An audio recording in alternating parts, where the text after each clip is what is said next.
इसमें क्या क्या कंपोनेंट्स यूज़ करते हैं हम इन सॉल्विंग द क्वेश्चंस हम नेक्स्ट वीडियो के अंदर सॉल्व करेंगे। इसमें हम सिर्फ बेसिक समझ लेते हैं। सो अगर आप कोई कॉइन को टॉस करते हो तो उसमें क्या क्या हमारे आउटकम्स आ सकते हैं। इट कैन बी हेड या टेल। सो हेड या टेल जो है दो ऑप्शंस विच इज़ द दो आउटकम्स जो आ रहे हैं they are basically the sample space. ठीक है। सो उसके कुछ सब सेट्स हो गए, जैसे इवेंट ए का सबसेट हो गया कि हेड आ गया, और इवेंट बी का सबसेट हो गया कि that there is a tail. So probability A union B जो होगा that will be probability of A plus probability of B minus probability of A intersection B. मतलब जो कॉमन एरिया उसको हम निकाल देते हैं। जैसे अगर आप दो सर्कल्स लो, जैसे दो इवेंट्स ही हैं कि ए और बी, उसमें जो एक कॉमन है उसको हटा दिया। वो कब होगा? जब there is a mutually inclusive event.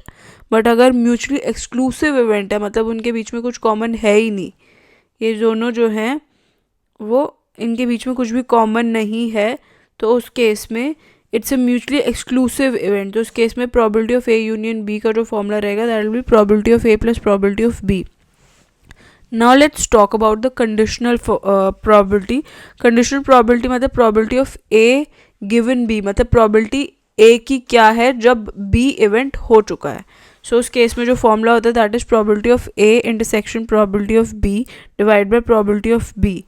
Similarly probability of B given A, मतलब प्रोबेबिलिटी बी की क्या है जब जो ए इवेंट है वो हो चुका है। सो उस केस में जो फॉर्मूला रहता है that is probability of A intersection b divided by probability of a.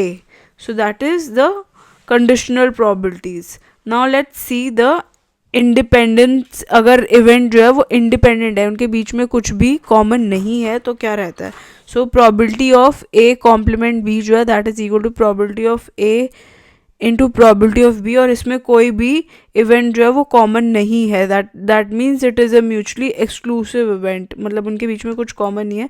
तो इस केस में जो फॉर्मूला रहता है probability of A given B is equal to, इसको आप खोलोगे जो कि अभी हमने ऊपर देखा था, that is probability of A intersection B, उसको आप खोल लोगे which is probability of A into probability of B. Probability of B cancel हो जाता है, प्रोबेबिलिटी ऑफ ए बचता है। Similarly in case of probability of B given A के केस में क्या होगा? Probability of A intersection B divide by probability of A, उसको हम खोलते हैं तो probability of A into probability of B divide by probability of A cut होगा तो हमें क्या मिलेगा? Probability of B. सो ये कब होता है? जब दोनों ए और बी इवेंट्स जो हैं दे आर इंडिपेंडेंट। ठीक है, उस केस में रहता है। आगे हम और कॉन्सेप्ट्स देखेंगे, basic concept. Stay tuned for that as well. Thanks for watching, bye bye.